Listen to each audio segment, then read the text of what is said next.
ಇದೀಗ India sweet ಹೌಸ್ನ ಮಾಲೀಕರಾಗಿರುವಂಥ Shweta Rajashekhar ಅವರು ಒಂದೆರಡು ಮಾತುಗಳನ್ನು ಆಡಬೇಕು ಅಂತ ಕೇಳಿಕೊಳ್ತಾ ಇದ್ದೀನಿ.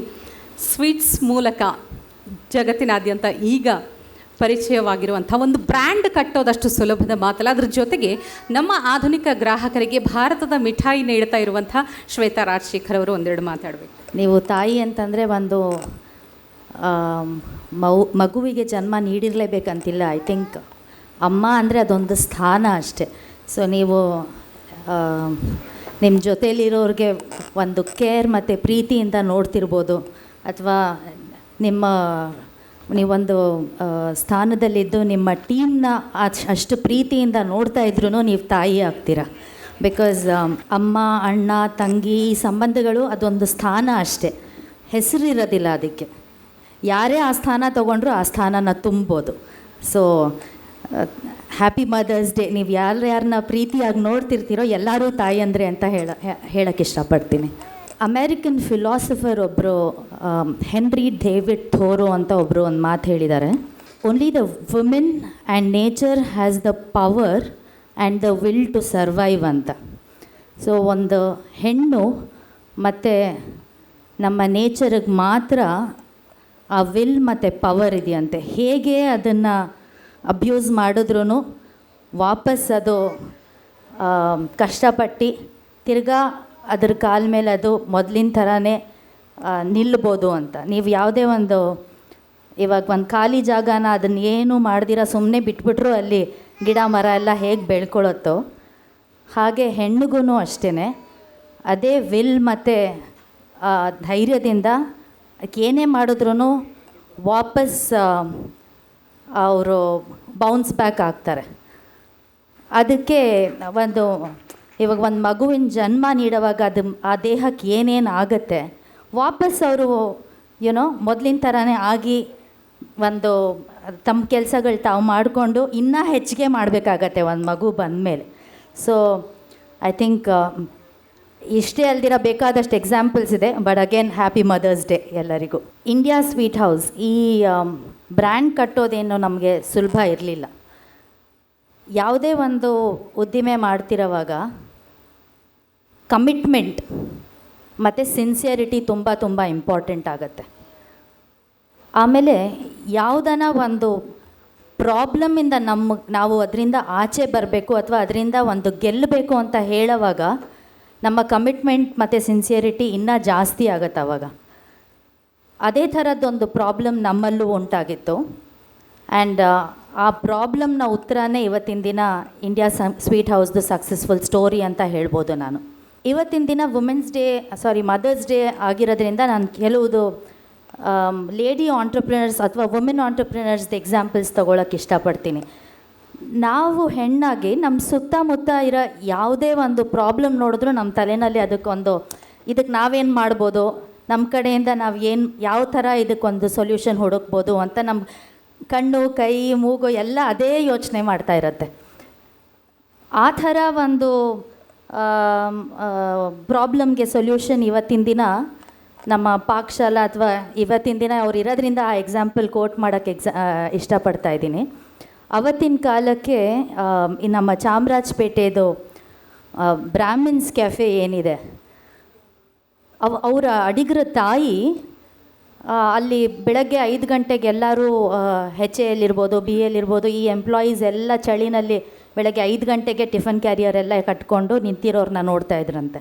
ಇವ್ರಿಗೇನು ಮಾಡ್ಬೋದು, ಕ್ವಿಕ್ಕಾಗಿ ಇವ್ರು ಯಾರೂ ತಿಂಡಿ ತಿಂದಿರಲ್ಲ, ಬಟ್ ನಾವು ಕೂತ್ಕೊಂಡು ಒಂದು ಹೋಟ್ಲ್ ಮಾಡೋ ಅಷ್ಟು ಇನ್ವೆಸ್ಟ್ಮೆಂಟ್ ಕೆಪಾಸಿಟಿ ನಮ್ಮ ಹತ್ರ ಇಲ್ಲ ಅಂತ ಯೋಚನೆ ಮಾಡ್ತಿರೋವಾಗ ನಾವು ಯಾಕೆ ಒಂದು ಕ್ವಿಕ್ ಸರ್ವಿಸ್ ದರ್ಶಿನಿ ಥರ ಮಾಡಬಾರ್ದು. ಅವ್ರಿಗೂ ಟೈಮ್ ಇಲ್ಲ, ನಮ್ಮ ಹತ್ರನೂ ಹಣ ಇಲ್ಲ, ಬಟ್ ಅವರು ಕಡಿಮೆ ಬೆಲೆಯಲ್ಲಿ ಒಂದು ತಿಂಡಿ ತಿಂದು ಹೋಗ್ಬೋದಲ್ಲ ಅಂತ ಯೋಚನೆ ಮಾಡಿ ಇವತ್ತಿನ ಬ್ರಾಹ್ಮಿನ್ಸ್ ಕೆಫೆ ಮಾಡಿದ್ರಂತೆ ಅವತ್ತಿನ ಕಾಲಕ್ಕೆ. ಸೊ ಒಂದು ಪ್ರಾಬ್ಲಮ್ನ ನೋಡಿ ಅವ್ರು ಕ್ವಿಕ್ಕಾಗಿ ಸೊಲ್ಯೂಷನ್, ಅವ್ರಿಗೆ ಅದು ಬಿಸ್ನೆಸ್ ಸೆನ್ಸು ಆಯಿತು. ಯಾರು 5 ಗಂಟೆಗೆ ತಿಂಡಿ ತಿಂದಿರೋ ಕಷ್ಟಪಟ್ಕೊಂಡು ಅಲ್ಲಿ ನಿಂತಿರ್ತಾರೋ ಅವ್ರಿಗೊಂದು ಸೊಲ್ಯೂಷನ್ನು ಆಯಿತು. ಸೊ ಈ ಥರ ಒಂದು ಪ್ರಾಬ್ಲಮ್ನ ನೋಡಿ ಒಂದು ಒಳ್ಳೆಯ ಉದ್ದೇಶದಿಂದ ಅದೇ ಸಿನ್ಸಿಯರಿಟಿ ಮತ್ತು ಕಮಿಟ್ಮೆಂಟಿಂದ ಮಾಡಿದಾಗ ಒಂದು ಸಕ್ಸಸ್ಫುಲ್ ಬಿಸ್ನೆಸ್ ಆಗುತ್ತೆ. ಹಾಗೆ ಇಂಡಿಯಾ ಸ್ವೀಟ್ ಹೌಸ್ದು ಸ್ಟೋರಿ ಏನಂತಂದರೆ, ನಾವು ಒಂದು ಕಾರ್ಪೊರೇಟ್ ಕರಿಯರಲ್ಲಿದ್ವಿ, ನಾನು ಮತ್ತು ವಿಶ್ವನಾಥ್ ನನ್ನ ಹಸ್ಬೆಂಡು. ಸೊ ಕಾರ್ಪೊರೇಟ್ ಲೈಫ್ ಸಾಕಾಯಿತು ಅಂತ ಹೇಳಿ ನಾವು ಯಾಕೆ ಫಾರ್ಮಿಂಗ್ ಮಾಡಬಾರ್ದು, ಆರ್ಗ್ಯಾನಿಕ್ ಫಾರ್ಮಿಂಗ್, ಯಾಕೆಂದರೆ ಅವಾಗ ತಾನೇ ನಮಗೂ ಒಂದು ಮಗು ಆಗಿತ್ತು. ನೆಕ್ಸ್ಟ್ ಜನ್ರೇಷನ್ ಯಾವ ಥರ ಆಹಾರ ತಿಂತಾರೆ, ಯಾವ ಥರ ಹಾಲು ಕುಡಿತಾರೆ, ಏನು ಆಹಾರ ತೊಗೊಳ್ತಾರೆ, ಒಂದು ಒಳ್ಳೆ ಕ್ವಾಲಿಟಿ ಆರ್ಗ್ಯಾನಿಕ್ ಫಾರ್ಮಿಂಗ್ ನಾವು ಯಾಕೆ ಮಾಡಬಾರ್ದು ಅಂತ ಯೋಚನೆ ಮಾಡ್ತಿರುವಾಗ ಕಾರ್ಪೊರೇಟ್ ಕರಿಯರ್ ಎಲ್ಲ ಬಿಟ್ಬಿಟ್ಟು ನಾವು ಅಗ್ರಿಕಲ್ಚರ್ಗೆ ಇಳಿತೀವಿ, ಆರ್ಗ್ಯಾನಿಕ್ ಫಾರ್ಮಿಂಗ್ ಮಾಡಬೇಕು ಅಂತ. ನಮ್ಮ ಚಿತ್ರದುರ್ಗ ಹಿರಿಯೂರ ಕಡೆ ಅಲ್ಲಿ ಸಾಕಷ್ಟು ಲ್ಯಾಂಡ್ಸ್ ತೊಗೊಂಡು ಪ್ರತಿ ಸತಿ ಗೊಬ್ಬರಕ್ಕೆ ಒದ್ದಾಟ ಆಗ್ತಾಯಿತ್ತು. ಈ ಗೊಬ್ಬರಕ್ಕೆ ನಾವು ಯಾಕೆ ಇಷ್ಟು ಒದ್ದಾಡಬೇಕು ಅಂತ ಹೇಳಿ 100 ಹಸು ತಂದುಬಿಡ್ತೀವಿ ಒಂದೇ ಸತಿ. ಹಸು ಗೊಬ್ಬರದ ಜೊತೆ ಹಾಲು ಕೊಡತ್ತೆ ಅಂತ ನಾವು ತುಂಬ ಯೋಚನೆ ಮಾಡಲಿಲ್ಲ ಆ್ಯಕ್ಚುಲಿ. ಸೊ ಆ ಹಾಲನ್ನೆಲ್ಲ ಏನು ಮಾಡೋದು, ಪ್ರತಿದಿನ KMFಗೆ ಹಾಕಬೇಕು, ಇದೊಂದು ಎಕ್ಸ್ಟ್ರಾ ಇದಾಗ್ತಾ ಇದೆ ಅಂತ ಯೋಚನೆ ಮಾಡಿ ನಾವು ಯಾಕೆ ಹಾಲನ್ನು, ಎನಿವೇ ಆರ್ಗ್ಯಾನಿಕ್ ಮಿಲ್ಕ್ ಇದೆ, ಒಳ್ಳೆ ಹಾಲಿದೆ, ಇದನ್ನು ನಾವು ಬೆಂಗಳೂರಿಗೆ ಪ್ರತಿದಿನ ಗ್ಲಾಸ್ ಬಾಟಲ್ಸಲ್ಲಿ ಡಿಸ್ಟ್ರಿಬ್ಯೂಷನ್ ಯಾಕೆ ಶುರು ಮಾಡಬಾರ್ದು. ಅದೇ ಥರ ಹಾಲು ಯಾರ್ಯಾರು ಕನ್ಸಂಪ್ಷನ್ ಮಾಡ್ತಾರೆ ಅಂತ ಯೋಚನೆ ಮಾಡ್ತಿರೋವಾಗ ನಮ್ಮ KC ದಾಸ್ ಅವ್ರಿಗೆಲ್ಲ ಅಪ್ರೋಚ್ ಮಾಡಿದ್ವಿ, ನಿಮ್ಮ ಸ್ವೀಟ್ಸ್ ಮಾಡೋಕ್ಕೆ ನಮ್ದು ಹಾಲು ಯೂಸ್ ಮಾಡಿ ಅಂತ. ಅವರು ಟ್ರಯಲ್ಸ್ ಎಲ್ಲ ಮಾಡಿದಾಗ ನಮ್ಮ ರಸಗುಲ್ಲ ಎಕ್ಸಲೆಂಟ್ ಔಟ್ಪುಟ್ ಬರ್ತಾಯಿದೆ, ಒಳ್ಳೆ ಫ್ಯಾಟ್ ಇದೆ ಅಂತ ಹೇಳಿ ನಮ್ಮ ಹಾಲನ್ನ ಅವರು ತೊಗೊಳಕ್ಕೆ ಶುರು ಮಾಡಿದ್ರು. ಫಾರ್ಮ್ ಫ್ರೆಶ್ ಆರ್ಗ್ಯಾನಿಕ್ಸ್ ಅಂತ ಒಂದು ಬ್ರ್ಯಾಂಡ್ ಮಾಡಿ ನಾವು ಈ ಅಪಾರ್ಟ್ಮೆಂಟ್ಸಲ್ಲೆಲ್ಲ ಡಿಸ್ಟ್ರಿಬ್ಯೂಷನ್ ಶುರು ಮಾಡಿದ್ವಿ. ಹೀಗೆ ನಡೀತಿರೋವಾಗ ಮಧ್ಯದಲ್ಲಿ ಕೋವಿಡ್ ಬಂತು. ಈ ಕೋವಿಡ್ ಬಂದಾಗ ನಮಗೆ ಗ್ಲಾಸ್ ಬಾಟಲ್ಸ್ ರಿಟರ್ನ್ ತೊಗೊಳ್ಳೋದಾಗಲಿ ಅಪಾರ್ಟ್ಮೆಂಟಿಂದ, ಆಮೇಲೆ ಈ ಸ್ವೀಟ್ ಮ್ಯಾನುಫ್ಯಾಕ್ಚರರ್ ಅವ್ರುಗಳೂ ಅಂಗಡಿಗಳು ಯಾವುದೂ ಓಪನ್ ಇರ್ತಾ ಇರಲಿಲ್ಲ, ಸೊ ಅವ್ರು ಸ್ವೀಟ್ ಮಾಡ್ತಾ ಇರಲಿಲ್ಲ, ನಿಮ್ಮ ಹಾಲು ನಮಗೂ ಬೇಡ ಅಂತ ಹೇಳಿಬಿಟ್ರು. ಇದೊಂದು ದೊಡ್ಡ ಪ್ರಾಬ್ಲಮ್ ನಮಗೆ ಎದುರಾಯಿತು ಆವಾಗ. ಬಿಕಾಸ್ ನಮಗೆ ಬೇಕೋ ಬೇಡವೋ 100 ಹಸುವಿಗೆ ದಿನಾಗಲೂ ಅದು ಒಂದೊಂದು ಹಸು ಒಂದು 50 kg ತಿನ್ನುತ್ತೆ. ಸೊ ದಿನಾಗಲೂ ಅದನ್ನು ನಾವು ಊಟ ಇಲ್ದಿರ ಅದನ್ನು ಬಿಡೋಕ್ಕಾಗೋದಿಲ್ಲ.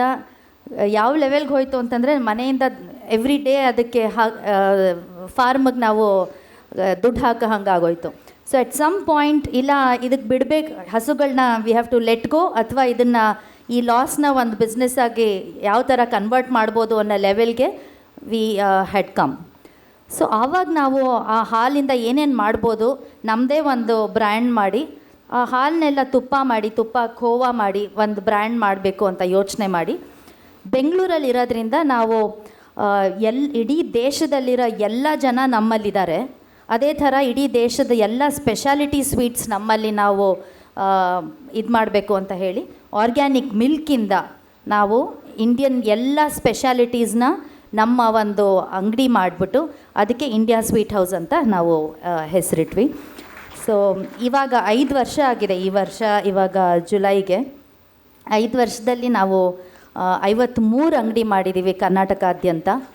ಆ್ಯಂಡ್ ಈ ವರ್ಷದಲ್ಲಿ ನಾವು ನಮ್ಮ ಅಕ್ಕಪಕ್ಕ ಆಂಧ್ರ ಪ್ರದೇಶ್ ಮತ್ತು ತಮಿಳ್ನಾಡಿಗೂ ಸ್ಪ್ರೆಡ್ ಆಗೋಣ ಅನ್ನೋ ಒಂದು ಪ್ಲ್ಯಾನಲ್ಲಿದ್ದೀವಿ. ನೀವೆಲ್ಲ ಕೇಳಿರ್ಬೋದು, ನಿಮ್ಮ ಸ್ಪೆಷಾಲಿಟೀಸ್, ನಿಮ್ಮ ಫೇವ್ರೆಟ್ಸ್ ಏನು ಅಂತ ನನಗೆ ಕೇಳೋಕ್ಕೆ ಇಷ್ಟ ಆಗ್ತಾಯಿದೆ ಇವಾಗ.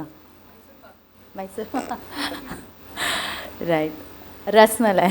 ಓಕೆ.